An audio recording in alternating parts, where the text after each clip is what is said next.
Continuamos con la transmisión directamente desde la Semana de la Innovación y la Tecnología, aquí en UTU Central.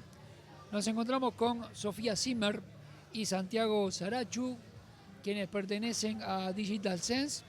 Y bueno, tuvieron el privilegio de abrir lo que han sido las charlas en esta primera semana de la innovación y tecnología aquí en UTU. Nada más ni nada menos que de IA, inteligencia artificial. Se habrá un tema que está de moda y en boga en nuestra sociedad. Bienvenidos.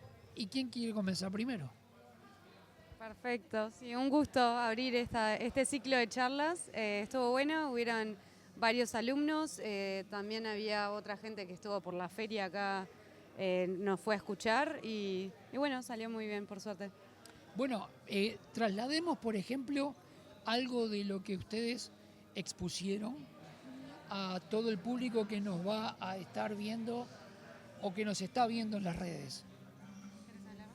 Bueno, hablamos un poco sobre las generalidades de la inteligencia artificial, o un poco de los conceptos básicos, como porque se habla mucho de inteligencia artificial, aprendizaje automático, modelos de aprendizaje automático, y entonces quisimos dar una charla un poco para explicar más estos conceptos, mostrar aplicaciones y ejemplos, cosas que hay que tener en cuenta a la hora de armar un modelo de aprendizaje automático de inteligencia artificial.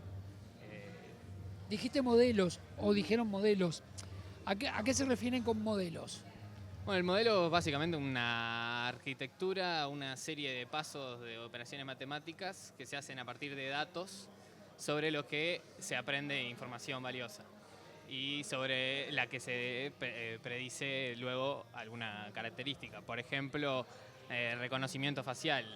Tenés una cantidad de datos donde tenés etiquetadas las partes de la cara, los ojos, la boca, y el modelo aprende dónde están esas partes de la cara para luego predecir sobre una cara nueva que nunca vio, reconocer las distintas facciones. No sé si Sí, querés agregar algo. incluso te fuiste ya a un tema, digamos que está, si se quiere, en primer plano en materia de seguridad, ¿no?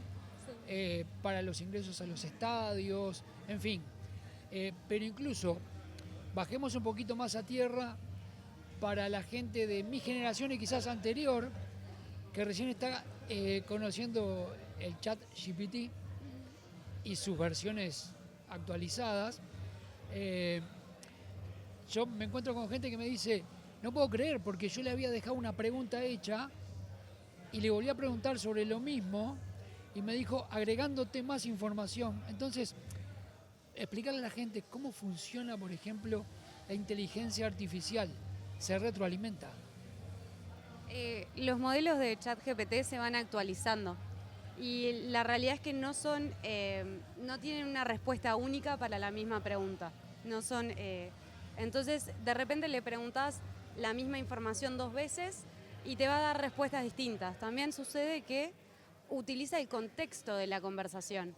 Entonces, si vos, por ejemplo, venías hablando de un tema, el ChatGPT, el modelo que tiene de fondo, va a tomar esa información de toda la conversación para elaborar una respuesta. Entonces, de repente, la misma pregunta en dos contextos distintos va a tener distinta respuesta. Sin lugar a dudas que incluso, digo porque uno de mis hijos, por ejemplo, está en ingeniería, ya es impresionante la cantidad de fórmulas matemáticas que contiene, algoritmos importantes, y está siempre el tema sobre la mesa sobre hasta dónde va a seguir la mano de obra, los recursos humanos contra la inteligencia artificial. ¿Qué hay de eso? ¿Qué hay de cierto? ¿Cómo lo ven ustedes que están en esto? Mira, era uno de los puntos que mencionamos como una reflexión final de la charla.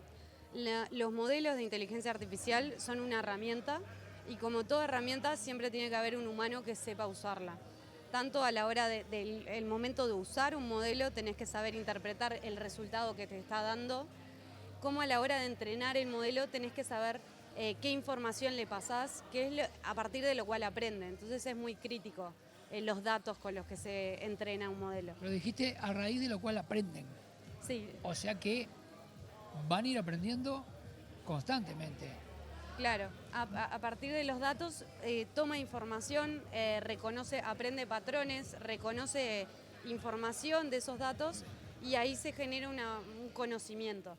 Ustedes que están en el rubro, hay mucha gente que, bueno, lo ve proyectado en películas de ciencia ficción y que ya no es tal la ciencia ficción.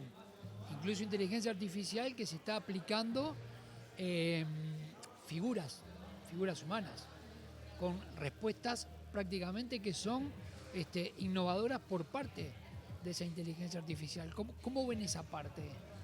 Sí, bueno, ahí siempre, a medida que avanza la tecnología, se van reconvirtiendo incluso los trabajos o se va reconvirtiendo las tareas que se hacen y capaz que algunas tareas que antes podía hacerse un humano, ahora la puede hacer una máquina, pero hay un humano que puede hacer otras tareas para ayudar a esa máquina o... Para ir redondeando, dos preguntas. La primera, bueno, se está aplicando la inteligencia artificial ya en varios campos, cómo hacer diseño, cómo hacer música,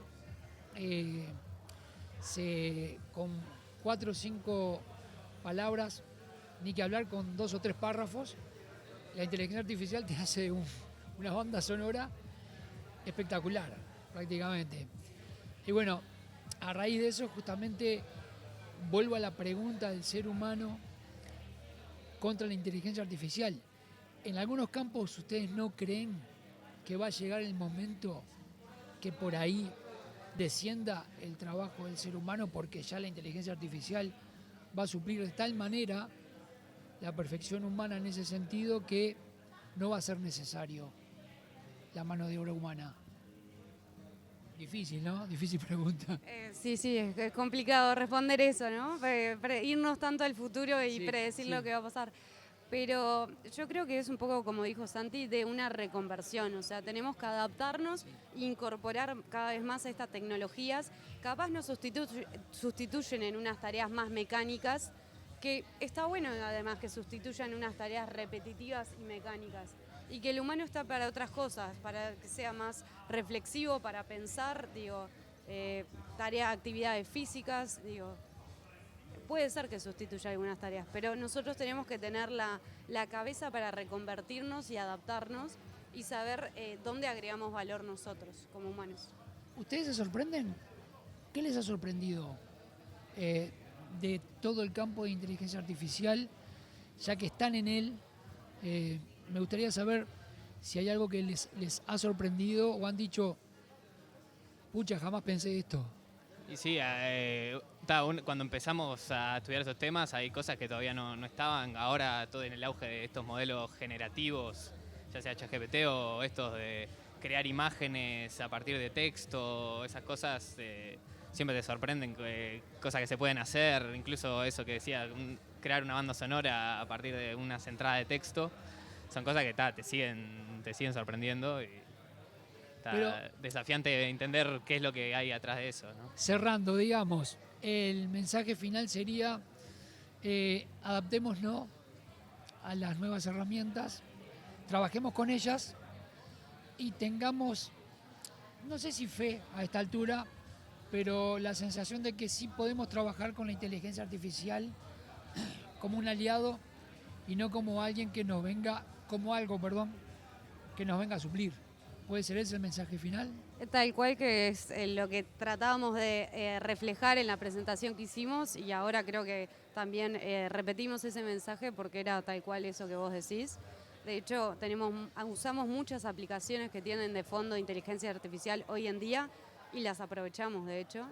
Entonces, es poder incorporarlas en nuestro trabajo, en nuestra vida cotidiana, con naturalidad y poder nosotros adaptarnos y flexibilizarnos y reconvertirnos. Y al final se habla también, o sea, inteligencia artificial, pero en el fondo la inteligencia sigue estando en las personas que desarrollan esas inteligencias. Entonces, quedarnos con eso también. Sofía, Santiago, de Digital Sense, muchas gracias por habernos acompañado. Un placer que hayan estado, abriendo el ciclo de charlas en esta Semana de Innovación y la tecnología. Muchas gracias. Bueno, gracias a ustedes por el espacio. Bueno, en instantes continuamos desde UTU Central con la Semana de la Innovación y la Tecnología.